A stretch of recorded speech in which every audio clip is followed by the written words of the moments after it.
So coming back to this topic, अभी तक हमने जो पढ़ा वो हमने ये पढ़ा कि हमारा जो टारगेट है वो एक मॉडल बनाना है सिंगल फेज ट्रांसफॉर्मर का। वो मॉडल हम इस फेजर डायग्राम के फॉर्म में शो कर रहे हैं, राइट। तो अभी हम उस फेजर डायग्राम तक पहुंचने की हम कोशिश कर रहे हैं।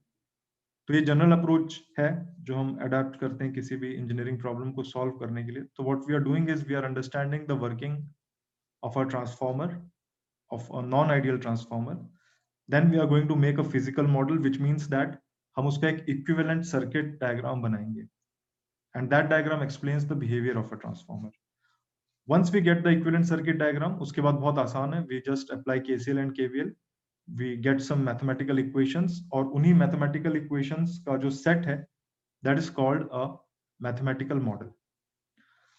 तो अभी तक हमने एक आइडियल ट्रांसफार्मर की वर्किंग को समझा था। हमने ये देखा कि एक आयरन का कोर है, दो वाइंडिंग्स हैं। एक वाइंडिंग ऐसी है जिसमें हम सप्लाई दे रहे हैं, उसको हम प्राइमरी वाइंडिंग कहते हैं, और एक वाइंडिंग ऐसी है जहां पर हम लोड कनेक्ट करेंगे, उसको हम सेकेंडरी वाइंडिंग कहते हैं। हमने साथ साथ ये भी पढ़ा था कि आइडियल कंडीशंस जो है वो क्या क्या है। सबसे पहले आइडियल कंडीशन ये है कि resistance of both the windings that is 0। दूसरी आइडियल कंडीशन है there is no leakage of flux. और जो थर्ड आइडियल कंडीशन है वो ये है कि जो कोर है उसमें करंट और फ्लक्स सेम फेज में है। We are assuming the core to be linear in nature. फिर हमने ये पढ़ा कि प्रॉपर जो पोजीशन ऑफ द फेजर्स हैं वो कैसे होंगे। So the most important thing to remember is that the flux, the mutual flux acts as the reference phasor, which means that we draw it along the positive x-axis, right? हमने phasor diagram बनाना सीखा था। Sequence बड़ा simple था। हमने सबसे पहले flux को बनाया along the positive x-axis। फिर इस फ्लक्स का जो कॉज था उसको हमने नो लोड करंट कहा था, और हमने देखा था कि मैग्नेटिक कोर जो है उसमें कॉज और इफेक्ट साथ में चेंज हो रहे हैं, इसलिए हमने कॉज यानी कि नो लोड करंट और इफेक्ट यानी फ्लक्स इनको सेम फेज में बनाया है। इस फ्लक्स के कारण ईएमएफ्स इंड्यूस हुए प्राइमरी वाइंडिंग और सेकेंडरी वाइंडिंग दोनों में। Lenz law, as per the Lenz law हमें मालूम है कि जो इंड्यूस्ड ईएमएफ्स हैं they are lagging behind the flux by an angle of 90 degrees.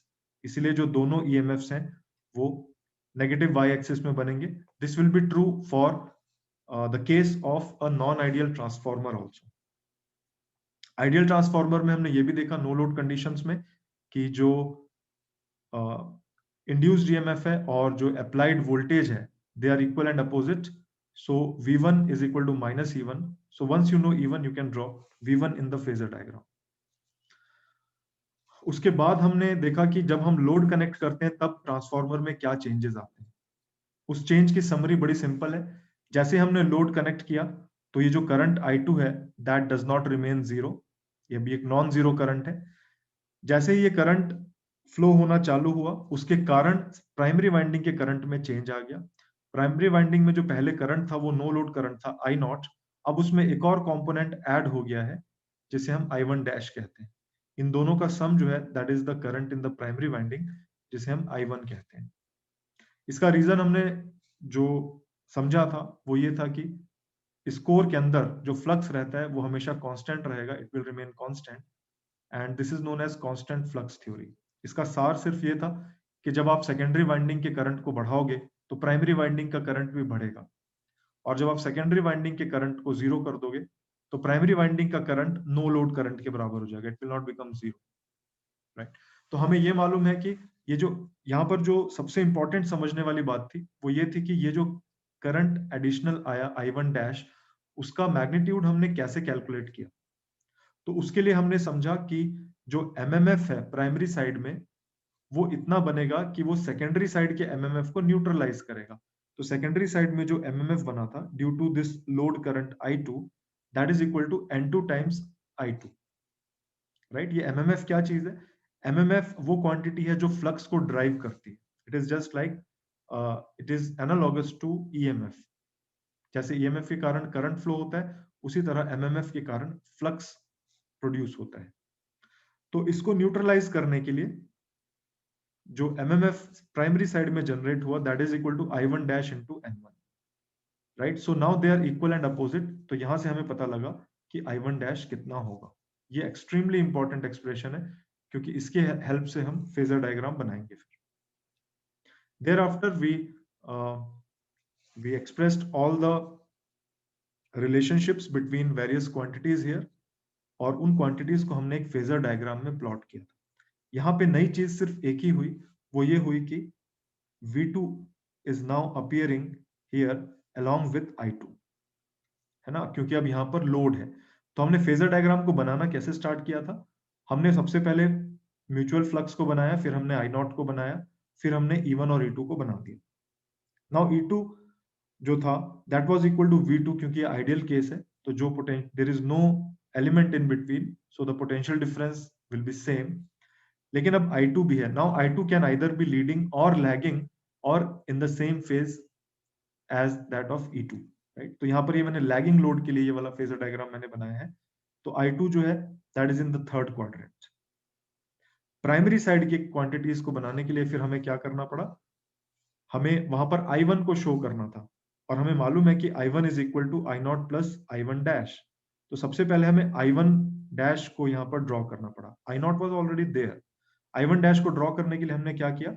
हमने ये वाला एक्सप्रेशन यूज किया कि I1 dash is minus sorry N2 by N1 into I2, यानी कि I2 के डायरेक्शन में ही अलोंग दिस लाइन मैंने अपोजिट साइड में एक करंट बना दिया जिसे मैंने I1 डैश कहा, और इन दोनों को ऐड करके I0 और I1 डैश को मैंने ऐड करके I1 ड्रॉ किया है, right. So the procedure remains the same whether the load is resistive or capacitive or inductive. ये प्रोसेस हमें समझ में आ जाए तो फिर हम एक रियल केस की तरफ जाते हैं. हम धीरे धीरे सारी नॉन आइडियलिटीज को यहाँ पर इंट्रोड्यूस करते हैं, राइट. तो सबसे पहले आइडियलिटी हमने कोर में एज्यूम करी थी कि जो कॉज और इफेक्ट है वो सेम फेज में रहेंगे. लेकिन जो रियल लाइफ में जो हम कोर यूज करते हैं वहां पर ऐसा नहीं होता है. वहां पर ये होता है कि जो कॉज है वो लीड कर रहा होता है इफेक्ट को, राइट. तो यहाँ पर I0 जो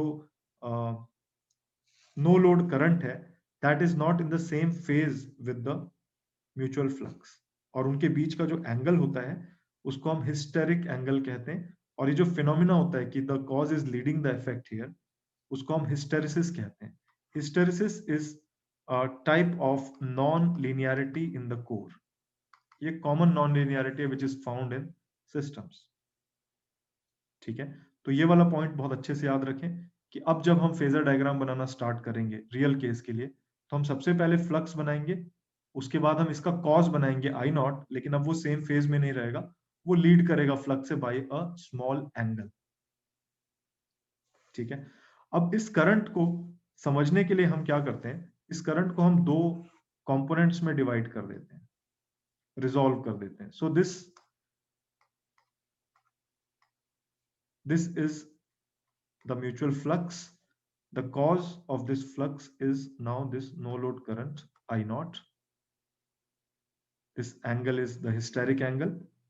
अब हम इस करंट को दो पार्ट्स में रिजॉल्व कर सकते हैं. एक पार्ट जो होगा वो पॉजिटिव एक्स एक्सिस के अलोंग होगा, और एक पार्ट जो होगा, एक कंपोनेंट जो होगा वो पॉजिटिव वाई एक्सिस के अलोंग होगा. जो कंपोनेंट पॉजिटिव एक्स एक्सिस के अलोंग होता है हम कहते हैं कि ये वो वाला कंपोनेंट है जो इस फ्लक्स को जनरेट कर रहा है. We call it the magnetising current, right. So this is called the magnetising component of the no load current या magnetising current.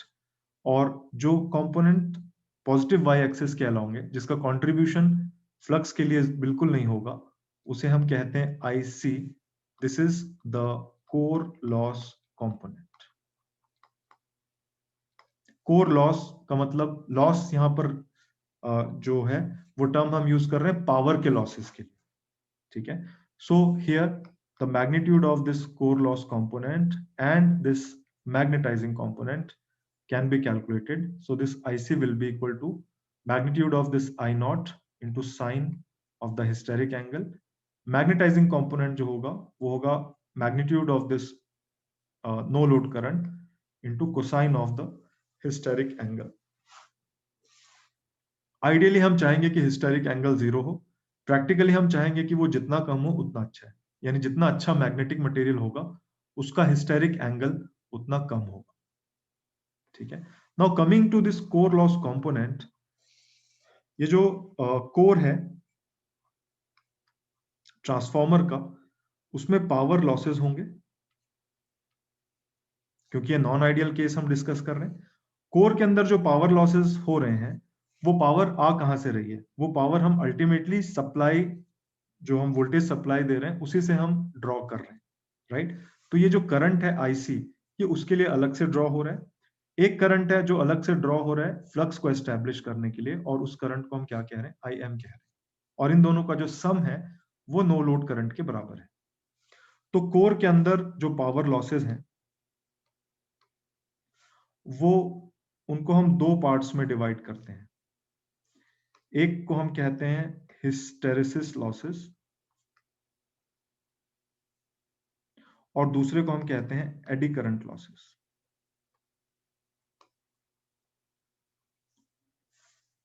AD current losses को समझना बहुत आसान है। एडी करंट लॉसेस का जो मेन प्रिंसिपल है, that is Faraday's law of electromagnetic induction. हमें मालूम है कि अगर हमारे पास एक कॉइल है, नाउ लेट अस से दिस इज अ कॉइल, और ये कोई फ्लक्स है, and this flux is changing with respect to time. तो जब ये फ्लक्स टाइम के रिस्पेक्ट में चेंज होगा, तो कंडक्टर्स के अक्रॉस ईएमएफ इंड्यूस होगा, और अगर आपने उन कंडक्टर्स को आपस में जोड़ रखा है तो उनमें करंट फ्लो होगा फिर, right? So this is Faraday's law of electromagnetic induction. अब अगर इन कंडक्टर्स की जगह एक सॉलिड प्लेट हो, if there is a solid plate, तब क्या होगा?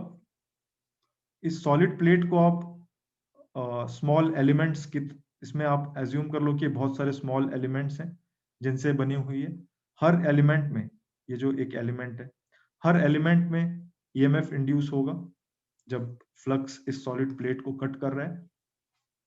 और क्योंकि ये आपस में सारे जुड़े हुए हैं, तो there will be possibility of flow of current, और जब करंट फ्लो होगा तो उसके कारण लॉसेज होंगे, हीट प्रोड्यूस होगी, और उसी को हम एडी करंट लॉस कहते हैं।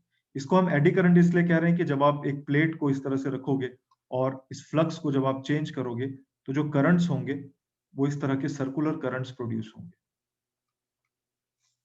ठीक है, तो ये एक भंवर जैसे दिखते हैं एडी, इसलिए हम इसको एक एडी करंट कहते हैं। तो एडी करंट के फ्लो के कारण क्या होगा?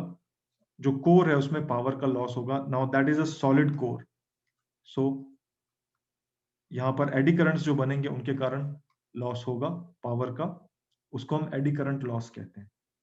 सर हाँ जी। सर सर्कुलर शेप का कोई रीजन, कोई सर्कुलर कारण? शेप का कोई रीजन कोई स्टूडेंट बताना चाहेंगे? सर्कुलर शेप का जो रीजन है वो बड़ा सिंपल सा है, क्योंकि एक सॉलिड प्लेट है, तो currents will take a direction, इस तरह की वो डायरेक्शंस लेकर फ्लो होंगे जहां पे वो लीस्ट रेसिस्टेंस का पाथ फॉलो कर सकें। और लीस्ट रेसिस्टेंस उनको तभी मिलेगी जब वो लीस्ट लेंथ का पाथ लेंगे, है ना? तो वो पाथ उनको सर्कल से मिलेगा।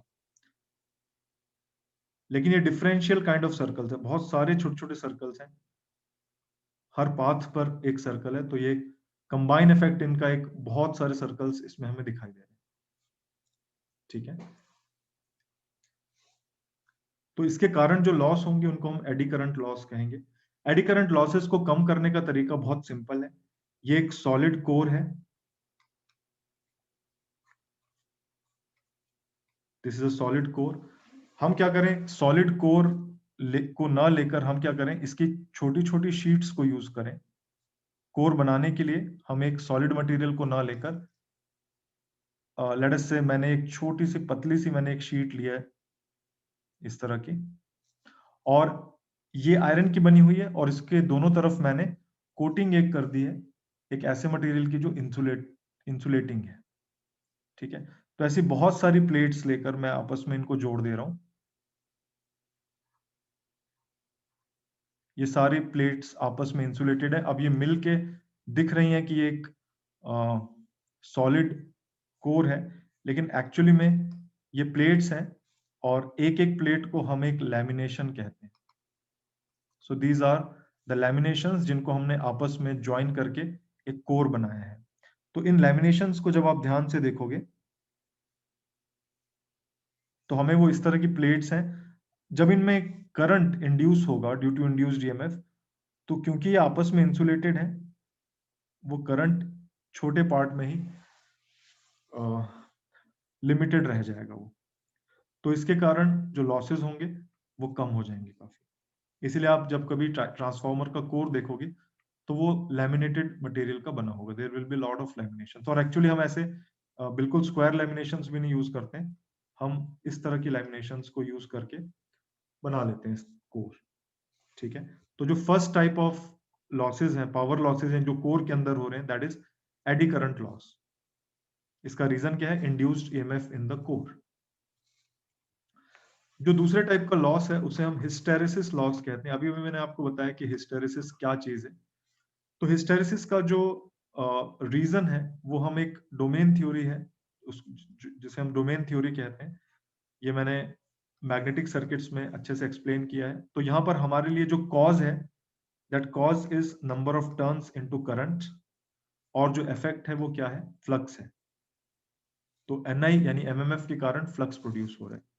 हमने ये भी उसमें पढ़ा है कि number of turns into current, ये जो, क्योंकि ये टर्न्स जो होते हैं ये एक लेंथ पर ये स्प्रेड है, राइट? ये है नंबर ऑफ टर्न्स, ये है करंट, और ये एक लेंथ है जिस पर ये स्प्रेड है। तो हम क्या करते हैं, उसको n इंटू आई डायरेक्टली ना लेकर n into I divided by total length हम ले लेते हैं। ठीक है, so we are making it free of geometry. इस चीज को हम कहते हैं मैग्नेटाइजिंग फोर्स H, और इसका यूनिट क्या होता है? Ampere turns per metre. उसी तरह से जो फ्लक्स बन रहा है किसी भी मैग्नेटिक सर्किट में, यहां पर जो फ्लक्स बन रहा है, ये फ्लक्स एक क्रॉस सेक्शनल एरिया में बन रहा है। तो हम क्या करते हैं, इस फ्लक्स की वैल्यू को ना लेकर फ्लक्स पर यूनिट एरिया ले लेते हैं, जिसको हम फ्लक्स डेंसिटी कहते हैं, which is shown with B. The unit is flux divided by area, right? We call it Tesla, which is Weber per metre square. तो हम कहते हैं कि H is the cause and B is the effect. अब देखो transformer में हो क्या रहा है, करंट क्योंकि अपनी डायरेक्शन चेंज कर रहा है, तो ये वाला जो पार्ट है H, this is also changing its direction. H can either be positive और इट कैन बी नेगेटिव। जब H पॉजिटिव होता है तो फ्लक्स भी पॉजिटिव होता है। तो 50 हर्ट्ज की फ्रीक्वेंसी से जब करंट चेंज हो रहा है, तो जो फ्लक्स बन रहा है कोर के अंदर, that is also changing its direction. तो होता क्या है, जब आप एक बिल्कुल फ्रेश मटेरियल ले रहे हो जहां पर करंट जीरो था, तो फ्लक्स भी जीरो होगा। फिर आपने क्या किया, करंट को बढ़ा दिया तो फ्लक्स भी बढ़ जाएगा। You will get this point. आपने करंट को और बढ़ा दिया, flux will also increase, right? तो आप करंट को बढ़ाते गए, फ्लक्स बढ़ता गया। इस तरह का हमें एक कर्व मिला। Now if you start decreasing the current, फिर मैंने क्या किया, अब करंट को मैंने डिक्रीज कर दिया, ये वाली वैल्यू से मैं यहां पर ले आया वापस। तो अब होना क्या चाहिए था, होना ये चाहिए था कि फ्लक्स की वैल्यू भी सेम आती, लेकिन वो वैल्यू सेम नहीं आएगी, वो कुछ बढ़ी हुई वैल्यू आएगी। ऐसा क्यों हो रहा है? क्योंकि आपने जो डोमेन्स थे मटेरियल के अंदर, आपने उनको रोटेट कर दिया है। अब वो सारे के सारे डोमेन्स अपनी जगह पर वापस नहीं पहुंचे। इससे ये भी होगा कि आप जब करंट को जीरो कर दोगे तो फ्लक्स जीरो नहीं रहेगा, कुछ बच जाएगा फ्लक्स, जिसे हम रेसिडुअल फ्लक्स कहते हैं।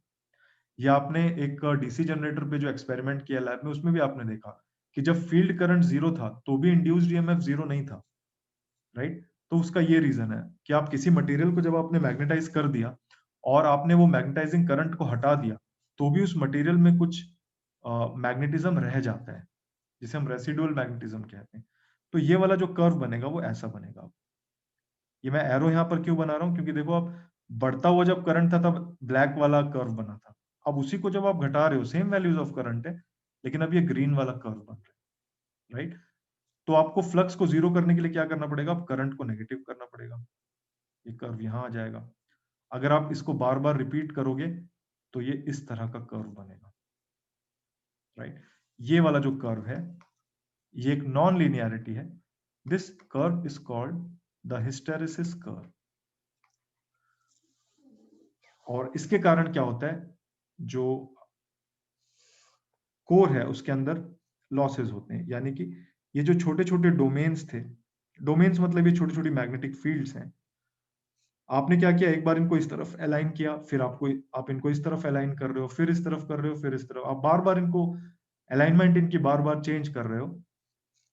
उसके कारण कोर के अंदर लॉसेस होंगे और उसी को हम हिस्टेरिसिस लॉसेस कहते हैं. ये एक तरह का पावर लॉस है. हिस्टेरिसिस लॉस डिपेंड करता है कि ये जो हिस्टेरिसिस कर्व है उसका एरिया कितना है. आइडियली ये कर्व ऐसा बनना चाहिए था, यानी जो एरिया है इसका, क्योंकि लूप नहीं बन रहा है तो एरिया विल बी 0. तो हमें कैसे मालूम कि कौन सा मटेरियल अच्छा है? हम उसका हिस्टेरिसिस कर्व देखेंगे. जिसका कर्व जितना ट्रिम होगा, जितना स्लिम होगा, वो उसका एरिया जो है कम होगा, वो उतना अच्छा मटेरियल होगा, वहां लॉसेस उतने कम होंगे. So power losses in the core, they are categorised into two parts, hysteresis losses and eddy current losses. Eddy current losses को करने के लिए, कम करने के लिए हम क्या करते हैं, वे यूज लैमिनेशंस. हिस्टेरिसिस लॉसेस को कम करने के लिए हम क्या करते हैं, ज्यादा अच्छा मैग्नेटिक मटेरियल यूज करो. आप जितना अच्छा मैग्नेटिक मटेरियल यूज करोगे, हिस्टेरिसिस लॉसेस उतने कम होंगे. ट्रांसफार्मर के लिए हम एक अच्छा सा एक मैग्नेटिक मटेरियल यूज करते हैं, जिसे हम CRGO सिलिकॉन स्टील कहते हैं. ठीक है, CRGO stands for cold rolled grain oriented silicon steel. इसके मटेरियल में आपको डिटेल में जानने की जरूरत नहीं है, but it is a common question कि ट्रांसफार्मर का कोर जो है वो किस मटेरियल से बना होता है. So that is made of silicon steel, right. So power losses in the core important है. They are categorised into two parts. और इन पावर लॉसेस को कॉम्पनसेट करने के लिए जो सप्लाई से हम करंट खींच रहे हैं, उस करंट को हम कहते हैं कोर लॉस कंपोनेंट. कोर जो होता है नॉर्मली वो आयरन का बना होता है. तो ये जो कोर लॉसेस हैं, कोर लॉसेस को हम आयरन लॉसेस भी कहते हैं. तो वाइवाज में जनरली ये क्वेश्चन पूछा जाता है, व्हाट इज आयरन लॉस. तो बच्चे बड़ी खुशी खुशी बताते हैं कि सर समय के साथ ट्रांसफार्मर का कोर जो है वो खत्म होता जाता है, उसको हम आयरन लॉस कहते हैं. बिल्कुल गलत आंसर है. जो कोर है उसके अंदर जो पावर लॉसेस हो रहे हैं, उनको हम आयरन लॉसेस कहते हैं, which are divided into hysteresis losses and eddy current losses. ठीक है. So now the important thing here is how to represent these components in the circuit diagram of a transformer. यहां पर आप दो चीजों को बहुत ध्यान से देख लें. पहली चीज, IC और IM उनके बीच में 90 डिग्रीज का एंगल है. और दूसरी चीज, ये जो कोर लॉस कंपोनेंट है, it is leading the magnetising component. ठीक है, ये दो कंपोनेंट्स के बीच में 90 डिग्रीज का एंगल है, फेज डिफरेंस, और core loss component is leading the magnetising component. उनका सम जो है that is equal to I naught. So I naught is equal to IC plus IM, और ये फेजर सम है. अब ये सारी चीजें हमें, जो फिजिकल मॉडल हम ट्रांसफार्मर का बना रहे हैं, वहां पर हमें इंक्लूड करनी है. तो ये हम कैसे इंक्लूड करेंगे? बहुत सिंपल सा लॉजिक है. सबसे पहले मैंने एक ये सिंबल बनाया. इस सिंबल में हमें वाइंडिंग दिख रही है, दो लाइंस दिख रही हैं जो आयरन कोर को रिप्रेजेंट करती हैं. ठीक है, इस सिंबल का मतलब क्या है? इसका मतलब है कि ये जो डॉटेड सर्कल के अंदर मैंने बनाया है, ये एक आइडियल ट्रांसफार्मर है. अब हम इसमें एक एक करके नॉन आइडियलिटीज लगा रहे हैं. तो सबसे पहले मैंने नॉन आइडियलिटी लगा दी थी कि प्राइमरी वाइंडिंग का रेसिस्टेंस, उसको मैंने कह दिया स्मॉल r1. सेकेंडरी वाइंडिंग का भी एक रेसिस्टेंस था, उसको मैंने कह दिया small r2.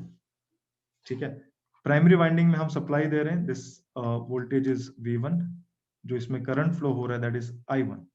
Now comes the important part, जो मैंने अभी अभी बताया कि हम IC और IM को कैसे इंक्लूड करें यहां पर. तो IC और IM को इंक्लूड करने के लिए, ये वाला जो आइडियल ट्रांसफार्मर का मतलब क्या है कि इस वाली वाइंडिंग में जो EMF है, जिसे हमने कहा था -E1, और इस वाली वाइंडिंग में जो करंट EMF है, जिसे हमने कहा था E2, इनके बीच में रिलेशनशिप जो है that depends on the number of turns. So ideal transformer का मतलब सिर्फ इतना है कि E1 by E2 is equal to N1 by N2। बाकी हर चीज अब नॉन आइडियलिटी यहां पर हम इंक्लूड कर, राइट। सो हमें यहां पर अब दो करंट शो करने हैं, एक IC है और एक IM है। हमें मालूम है कि उनके बीच का एंगल 90 डिग्रीज होना चाहिए, और हमें यह भी मालूम है कि IC should lead the magnetising current. तो इन सारी चीजों को इंक्लूड करने के लिए हम क्या करते हैं, प्राइमरी वाइंडिंग में एक ब्रांच बनाते हैं जो पैरेलल में होती है। ठीक है, ये प्राइमरी वाइंडिंग के साथ मैंने एक पैरेलल में ब्रांच बनाई है, और इसमें दो पार्ट्स में लगा रहा हूं जो आपस में पैरेलल में है। एक कंपोनेंट मैंने बनाया रेसिस्टेंस, और एक कंपोनेंट मैंने बनाया इंडक्टेंस। इंडक्टेंस की क्या प्रॉपर्टी होती है, जब उससे करंट फ्लो होता है तो मैग्नेटिक फील्ड बन जाती है।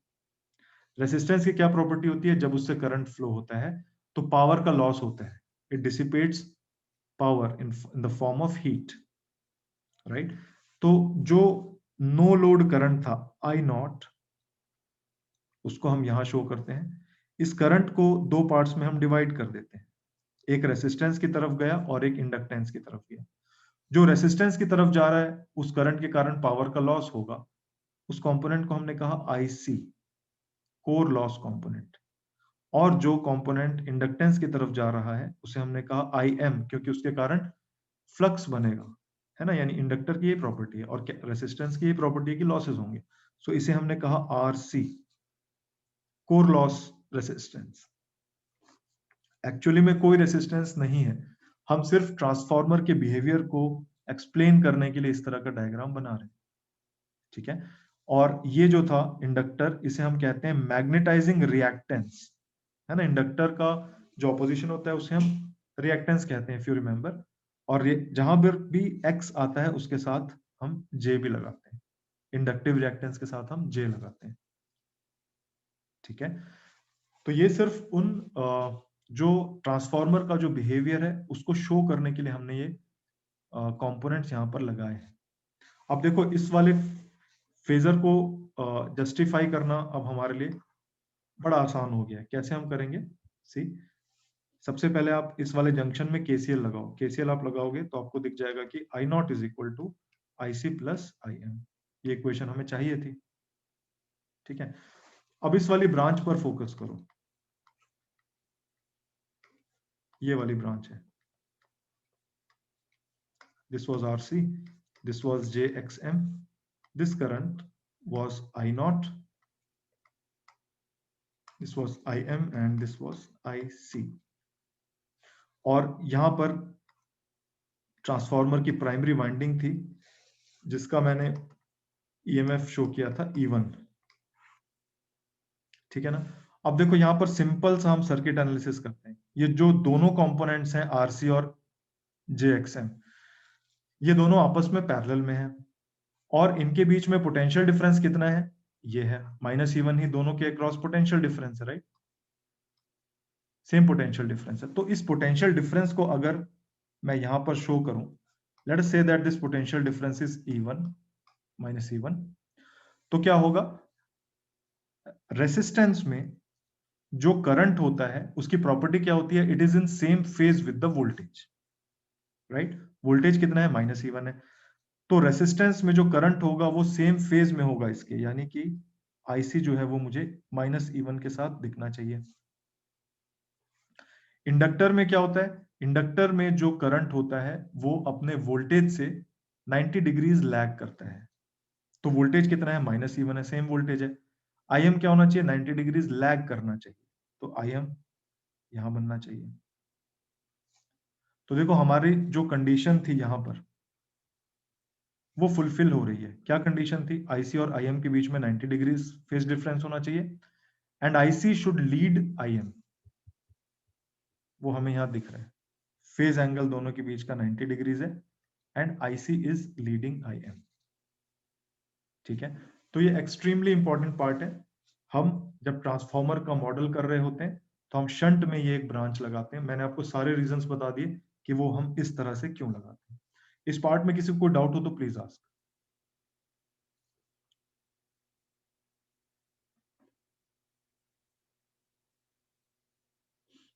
Okay, so let us move forward.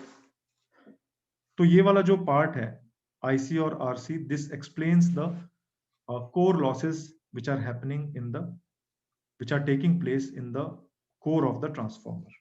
ठीक है, ये जो दोनों वाइंडिंग्स हैं उनके रेसिस्टेंसेस हैं। रेसिस्टेंस में जब करंट फ्लो होगा तो उसके कारण भी लॉसेस होंगे, यानी I1 square R1 primary side में होगा और I2 square R2 secondary side में।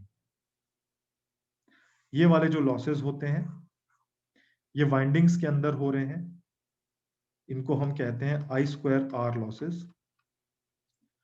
ये लॉसेस वाइंडिंग के अंदर हो रहे हैं। Winding is generally made of copper, so they are called copper losses. Copper loss को कम आप कैसे कर सकते हो? कॉपर लॉस को कम करने के लिए मटेरियल ऐसा लो जिसकी रेसिस्टेंस कम हो। ठीक है, तो ट्रांसफॉर्मर के दोनों नॉन आइडियलिटीज हमने, पावर वाली नॉन आइडियलिटीज हमने दिखा दी। पावर का जो लॉस है, power loss in the transformer, that is classified into two parts. One is the copper losses, second is the iron losses।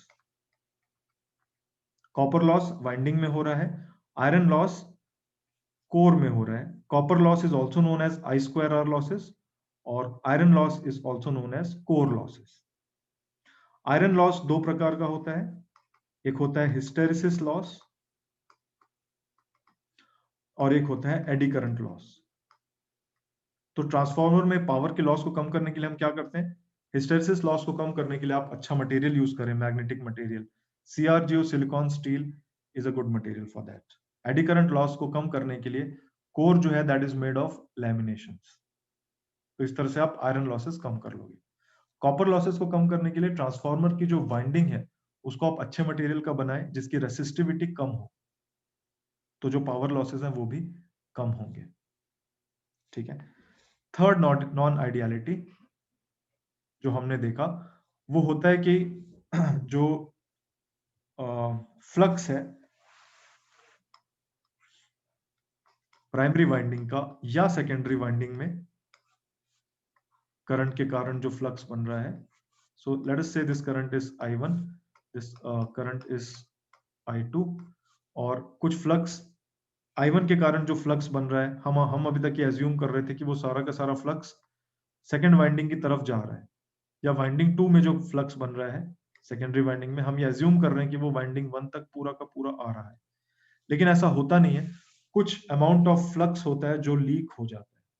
ये थर्ड नॉन आइडियलिटी है, यानी I1 और N1 इनके कारण जो फ्लक्स बना, कुछ पार्ट ऑफ फ्लक्स ऐसा है जो यहां पर ही रह गया, circulating here in the air. ये वाइंडिंग 2 तक पहुंच ही नहीं पाया। इसी तरह से सेकेंडरी वाइंडिंग में भी कुछ ऐसा फ्लक्स है जो वाइंडिंग 1 तक पहुंच ही नहीं पा रहा है। तो ये वाले जो फ्लक्स हैं इनको हम लीकेज फ्लक्स कहते हैं। अब इसका इंपैक्ट भी हमें एक ट्रांसफॉर्मर में शो करना पड़ता है। वो इंपैक्ट मैं कैसे शो करूं? उसके लिए मुझे समझना पड़ेगा कि इस फ्लक्स के कारण हो क्या रहा है, राइट? किसी भी फ्लक्स के कारण क्या होता है? अगर ये टाइम के साथ चेंजिंग फ्लक्स है तो इसके कारण क्या होता है? EMF इंड्यूस होता है। EMF इंड्यूस होगा तो वो कहां पर होगा? दोनों वाइंडिंग में अपना अपना होगा वो, है ना? तो हमें एक ऐसा कंपोनेंट ट्रांसफॉर्मर में शो करना पड़ेगा जिसमें EMF इंड्यूस होता है। और ऐसा कंपोनेंट क्या है? ऐसा कंपोनेंट है एक इंडक्टर। तो हम क्या करते हैं? Now this is a complete physical model of a transformer. जब हमें ट्रांसफॉर्मर का कंप्लीट फिजिकल मॉडल बनाना हो तो हम कैसे स्टार्ट करते हैं? सबसे पहले हम बनाते हैं एक आइडियल ट्रांसफॉर्मर। तो एक वाइंडिंग है N1 नंबर ऑफ टर्न्स के साथ, एक है N2 नंबर ऑफ टर्न्स के साथ। This EMF is -E1 and this EMF is E2। अब इस आइडियल ट्रांसफॉर्मर को हम प्रैक्टिकल ट्रांसफॉर्मर बनाने के लिए हम क्या करते हैं? नॉन आइडियलिटीज इंक्लूड करते हैं। सबसे पहली नॉन आइडियलिटी कोर के अंदर जो लॉसेस हो रहे हैं, तो वो मैंने एक शंट वाइंडिंग से शो किया। ठीक है, this is RC, this is JXM।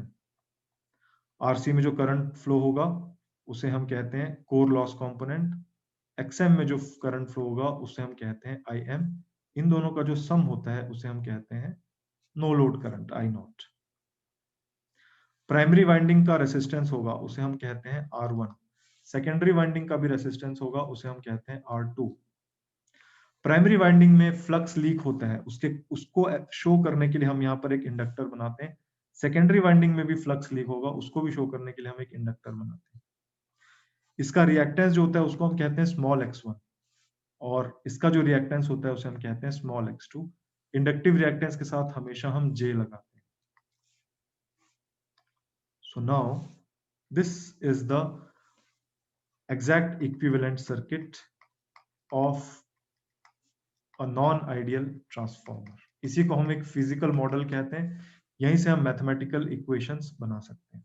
सो मैं यहाँ पर बाकी क्वांटिटीज भी बना रहा हूँ। सो this is the source of voltage V1, this is the current I1। ये करंट इस जंक्शन तक आया, इसका एक पार्ट I0 जो है वो यहाँ नीचे की तरफ चला गया, जो बचा हुआ पार्ट है उसी को हम I1 डैश कहते हैं। सेकेंडरी साइड में यहाँ पर जो कंपोनेंट है वो एक लोड है, इस लोड में जो वोल्टेज अवेलेबल है उसको हम V2 कहते हैं, और इस वाइंडिंग में जो करंट फ्लो हो रहा है उसे हम I2 कहते हैं। Now depending on the nature of the load, the I2 can be in the same phase with V2, or it can lead or it can lag behind V2। ठीक है, तो यहाँ पर हमें सारी क्वांटिटीज दिखाई दे रही हैं एक ट्रांसफॉर्मर की। तो ये सब क्या है, ये सब आइडियल कंपोनेंट्स हैं। ये एक आइडियल ट्रांसफॉर्मर है, ये एक आइडियल इंडक्टर है, ये एक आइडियल रेसिस्टेंस है।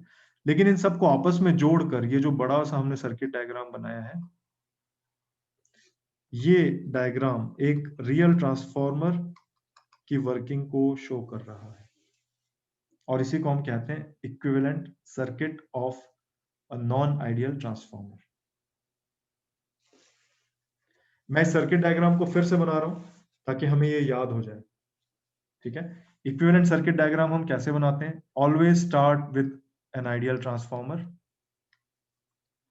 नंबर ऑफ टर्न्स मार्क करें, इनके ईएमएफ्स मार्क करें। आइडियल होने का मतलब यह है कि E1 by E2 is equal to N1 by N2। फिर यहां नॉन आइडियलिटीज को रिप्रेजेंट करें। प्राइमरी वाइंडिंग का रेसिस्टेंस, प्राइमरी वाइंडिंग में लीकेज ऑफ फ्लक्स के कारण एक रिएक्टेंस, ये हो गया प्राइमरी वाइंडिंग। सेकेंडरी वाइंडिंग में लीकेज फ्लक्स को शो करने के लिए एक रिएक्टेंस JX2, एक रेसिस्टेंस उस वाइंडिंग का R2, ये हो गई सेकेंडरी वाइंडिंग। जो आयरन का बना हुआ कोर है उसको रिप्रेजेंट करने के लिए एक इंडक्टेंस जो मैग्नेटाइजेशन को शो कर रहा है, एक रेसिस्टेंस जो कोर लॉस को शो कर रहा है। सो this is RC and this is capital XM with J। इसमें जो कंपोनेंट करंट का फ्लो हो रहा है वो IC है, इसमें IM है। इनका जो सम है वो नो लोड करंट है। फिर ये सोर्स वोल्टेज V1 बार, सोर्स करंट प्राइमरी वाइंडिंग का करंट I1 बार इस जंक्शन तक आए, I0 चला गया है, जो बचा हुआ करंट है उसे ही हम I1 डैश कहते हैं। I1 डैश का पर्पस क्या था? जो फ्लक्स है कोर का उसको कांस्टेंट रखना, राइट। यहां पर एंड पर ये AC लोड है, इसके अक्रॉस जो वोल्टेज अवेलेबल है that is equal to V2, और इसमें जो करंट फ्लो हो रहा है this is equal to I2। बहुत इंपॉर्टेंट है इस डायग्राम को याद रखना, तभी हम इसका मैथमेटिकल मॉडल और फेजर डायग्राम बना पाएंगे। इसमें किसी को डाउट हो तो प्लीज आस्क।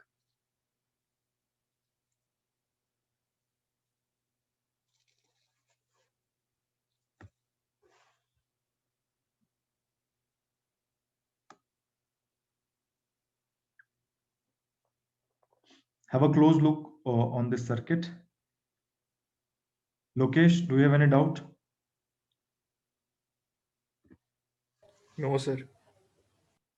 सात्विक? No, sir. सात्विक याद हो गया ये डायग्राम? Yes, sir.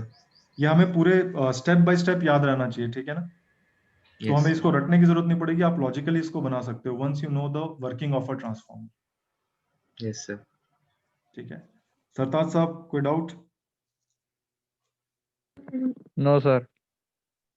ठीक है, तो कल की क्लास में हम क्या करेंगे, हम इस सर्किट को लेकर अब मैथमेटिकल इक्वेशंस लिखेंगे, यानी कि केसीएल और केवीएल इक्वेशंस, और फिर हम एक फेजर डायग्राम बनाएंगे, बहुत इंटरेस्टिंग है। एग्जाम्स में generally this question is asked, draw the phasor diagram of non ideal transformer. वहां पर लोड भी स्पेसिफाई किया जाता है कि वो लैगिंग लोड है, लीडिंग लोड है, या यूनिटी पावर फैक्टर लोड है, right? So that we will be discussing in